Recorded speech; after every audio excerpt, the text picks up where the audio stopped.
My name is Megan Baker, and I am 52 years old. I have been managing a catering business, Baker Catering, for over 30 years. This business is a family treasure that was founded by my grandfather, passed down to my father, and then to me. Now, having lost my father, I am facing a new phase. He passed away recently at the age of 75. Until the end, he was concerned about the company. Before he passed, we spent a long time in his hospital room. "Megan, I'm sorry. I've left you a heavy burden," he said, holding my hand and speaking in a weak voice. "Megan, I might have pushed you into a life dedicated to work. That's still my regret." I gripped his hand tightly, holding back tears as I responded. "No, Dad. I chose this on my own. This company is my pride," he continued with a smile. "Please also help Kathy and Nicole. I should have understood them better." I gradually came to understand the meaning of his words after his death. All my memories with my father are tied to this company. Following the chaos after the war, my grandfather started the business with a used food truck, and my father developed it into a full-fledged catering service. By the time I took over, it was already known as a venerable establishment in the area. I grew up watching my father, and this business was my everything. I have been single and dedicated my life to my work. I had opportunities to get married and start a family, but the company always came first. In my early 30s, I was engaged to the son of a business partner, but due to a major store expansion plan, I had to postpone the wedding date multiple times, ultimately leading to a broken engagement. I have never regretted that decision. In fact, that experience allowed me to dedicate myself even more to my work. 2 weeks after my father's death, an unexpected event occurred. Kathy, my father's second wife, came to visit me with her 21-year-old daughter, Nicole. Kathy and my father met at a dance class. Despite being over 20 years younger than him, he was captivated by her cheerful nature and nurturing personality as an instructor. Nicole was born to Kathy and her former husband, Billy Smith. Billy, a rising star lawyer, was immersed in his work, often coming home late and spending weekends away on business. The final straw was Nicole's 15th birthday. Billy missed it due to an important trial, and the family trip he had promised was canceled, leading Kathy to decide on a divorce. After divorcing Billy, Kathy met my gentle father, and they eventually remarried. Kathy and I have a relationship more like close friends than mother and daughter due to our similar ages. My relationship with Nicole was not awkward, but with over 30 years of age difference, we were more like acquaintances than stepsisters. She often met with her biological father, Billy, so there seemed to be no need for her to build a deep relationship with our family. One day, Kathy came to me with a serious matter. "Megan, there's something I need to discuss about Nicole. She wants to take over Baker Catering." I was taken aback by her words. Nicole was studying business administration, but I hadn't heard of her interest in the company. "Before your father passed, we discussed Nicole's future," Kathy continued. "He thought it would be okay to leave the company to her."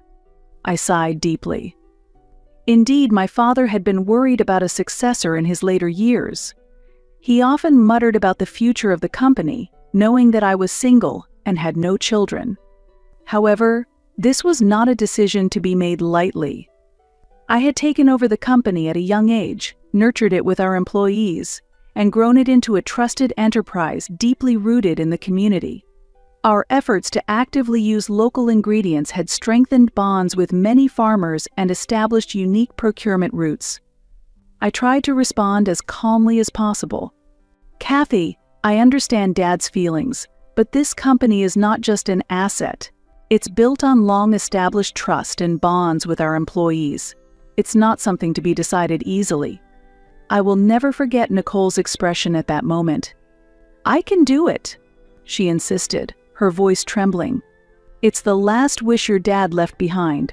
However, the situation unfolded far beyond my expectations. Nicole took my cautious attitude as a complete rejection. I studied business administration to take over the company. She protested, with Kathy desperately defending her. Then, she took a drastic step. At her university graduation party, she suddenly declared in front of her friends, "I've decided not to go job hunting. I'm taking over Baker Catering." The atmosphere at the venue froze. I was dumbfounded and could only stare at the scene. I looked at Kathy in disbelief. She clearly felt uncomfortable, looking away. I could see her hands trembling slightly as she held her coffee cup. That night, in the car on the way home, I confronted Kathy. While maintaining the calm I had cultivated from years of business experience, I took a firm stance. Peter, who had been my father's driver for 30 years, was at the wheel. I could feel the tension emanating from him. "Kathy, can you explain? Why did you let Nicole say such things when I was opposed to it?" My voice was colder than I intended. Peter looked worriedly at me through the rearview mirror. After hesitating for a moment, she began to speak. "Nicole can do it. She is excellent." Kathy defended her daughter desperately. "She can definitely do it. She has a talent for business. She majored in business administration at university and studied entrepreneurship. She has many new ideas." "This isn't about talent," I replied quietly, yet firmly. "This business is my life itself. It's built on over 30 years of trust, bonds with employees, recipes passed down from previous generations, relationships with suppliers, and a large community that includes our staff's families. I can't simply hand it over to someone with no experience." Kathy became furious. She had Peter pull the car over to the shoulder, her voice trembling with anger. "You're discriminating against your stepsister. You don't want to pass it on to Nicole because she's not blood related to you, right?" "No," I responded, maintaining my composure. "This is purely a business decision. Nicole lacks experience. I've never seen her passion for this business. I can't simply hand over what my parents and I have built over decades so easily." Peter silently started the car again. His father had also worked for our company. I carry the sentiments of generations of employees' families. The next day, I called Nicole to explain the situation. "I'm sorry, but I can't hand over the company. I didn't know that Dad and Kathy had made such a promise." "What?" Nicole's voice echoed over the phone. "My life plan is ruined. My mother promised me. I transferred to the business school for this. I didn't even look for a job. How will you take responsibility?"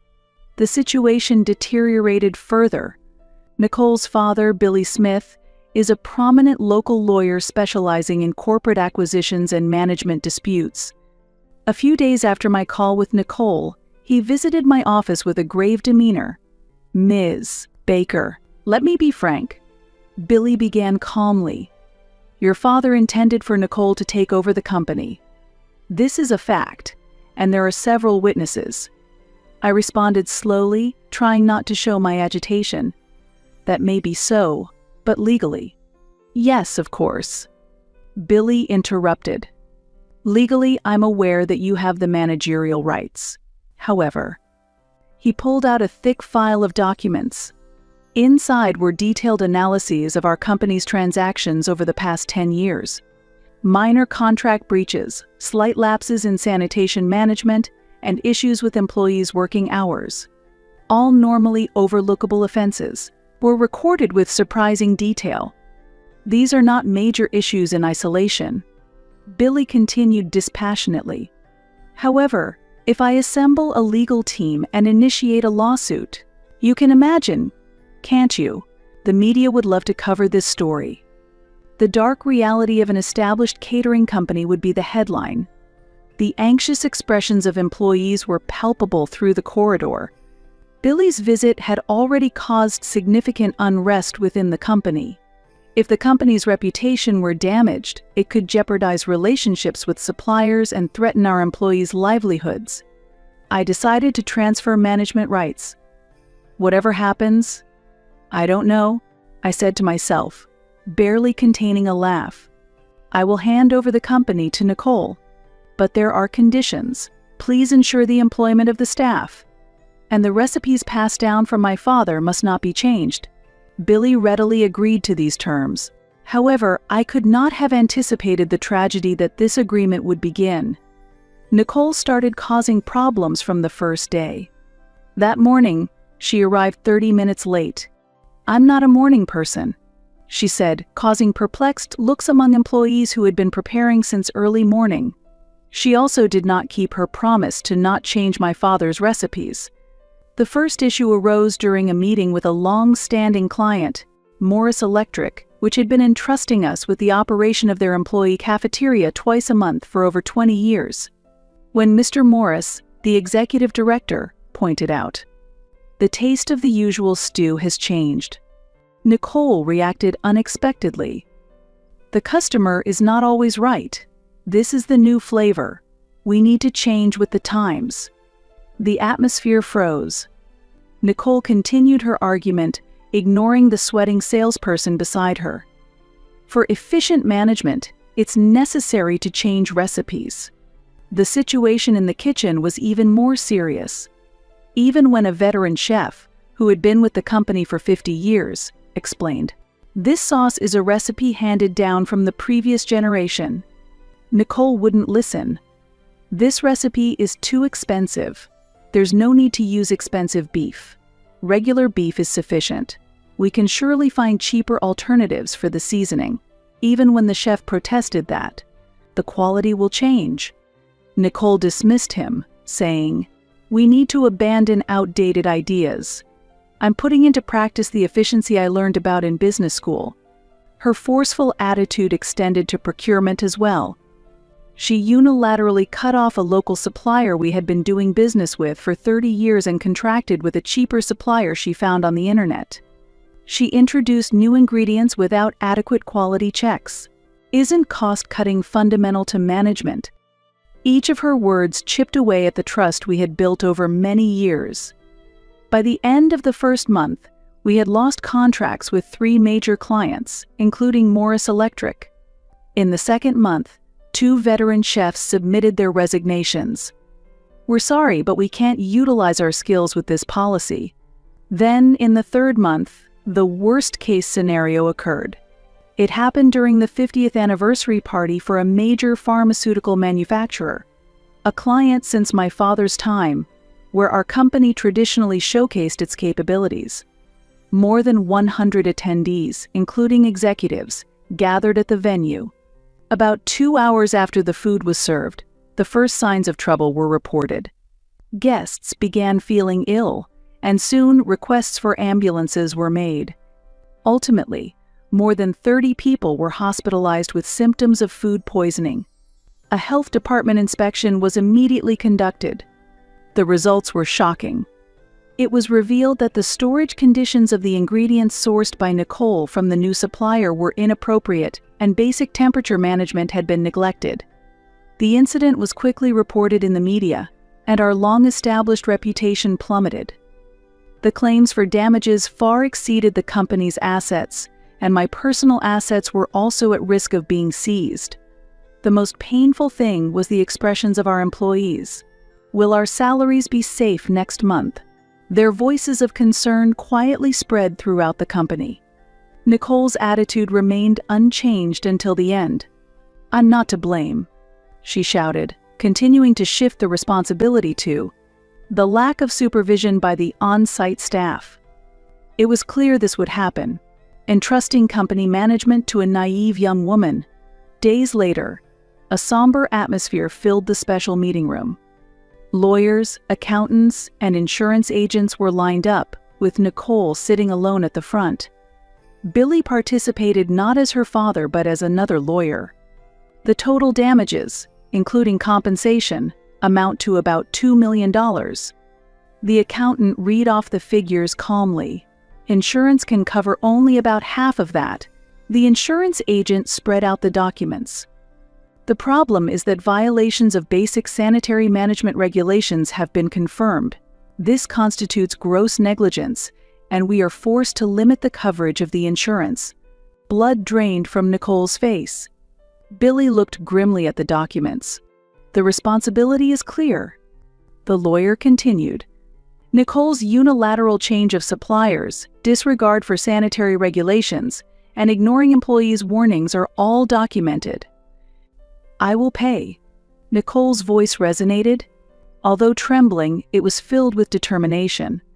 I caused this accident. I don't intend to run away. Billy looked up for the first time. Nicole. Dad, don't help me anymore. She looked straight at her father. I must take responsibility for what I've done. Eventually, the agreed terms were as follows.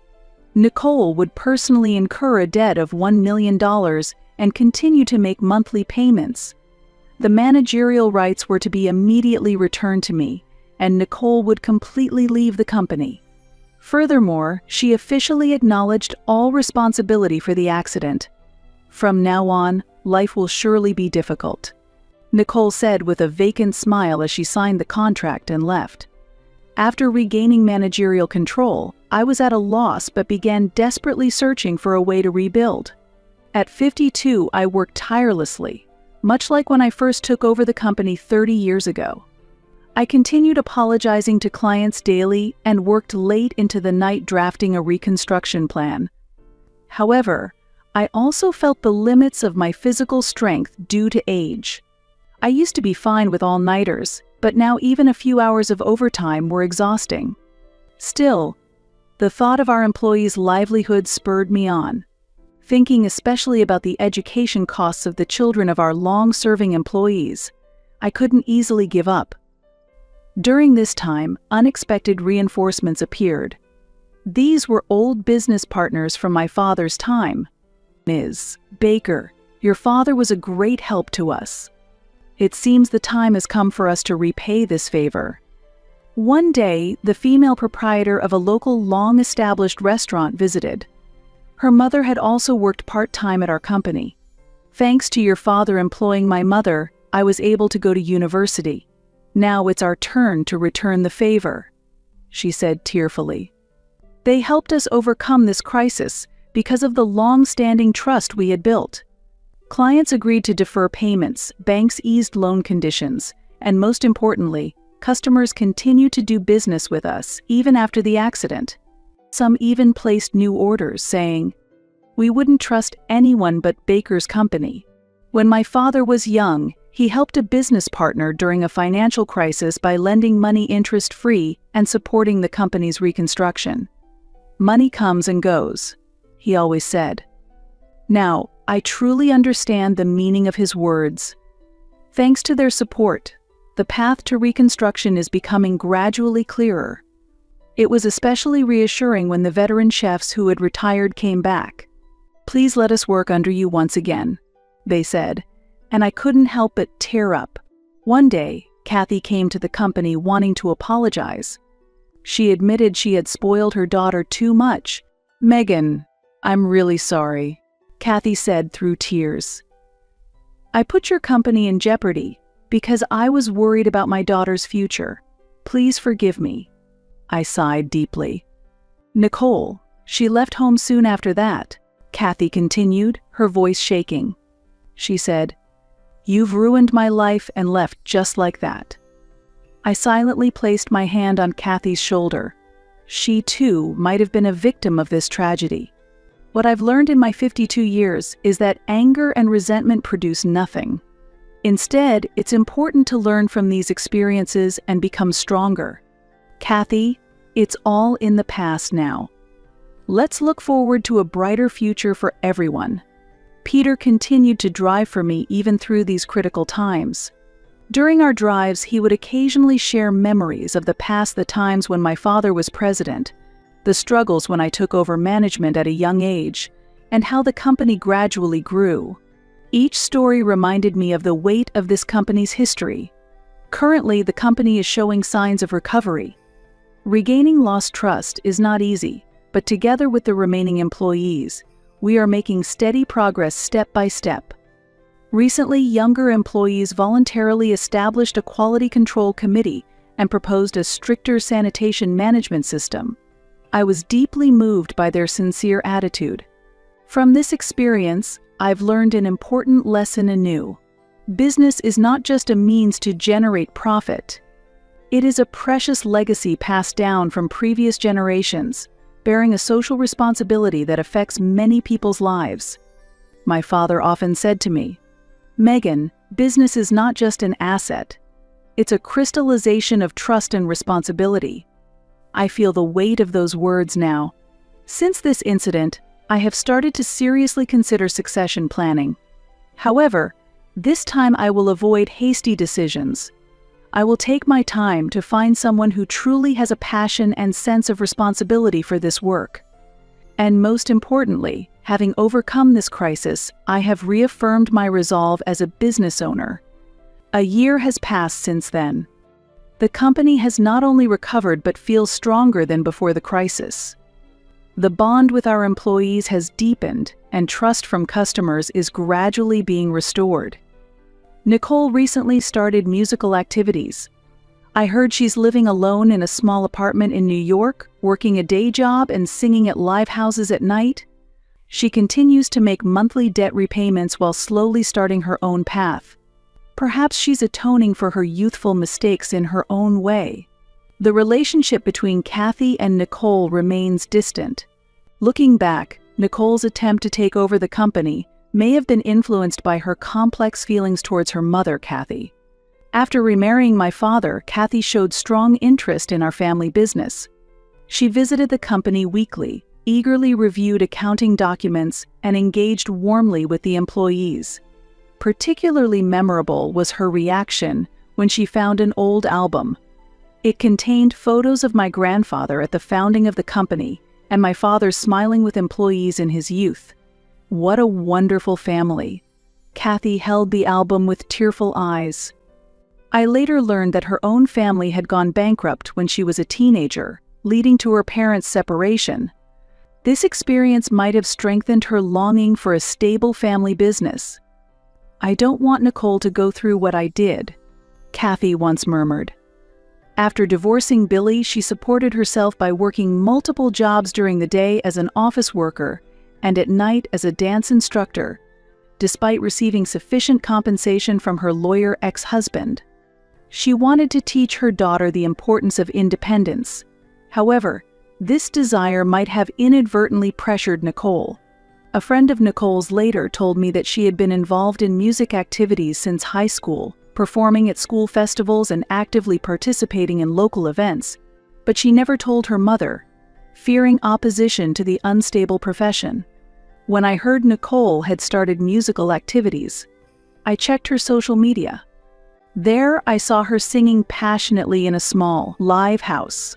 On stage, she seemed a different person from when she was at the company, singing joyfully and connecting with the audience. The comment section was filled with messages like, "Your song saved me," and "I will come to listen again." I still occasionally communicate with Kathy. Recently, she visited the company, bringing a photo of my father. "Your father taught me what's important in life," she said. Looking at the photo, work is important, but more importantly, living honestly according to one's heart is what truly matters. I nodded deeply as I looked at my father's smiling face in the photo. He taught us a lot until the end. Now at 53, I have a new goal to securely pass this company on to the next generation.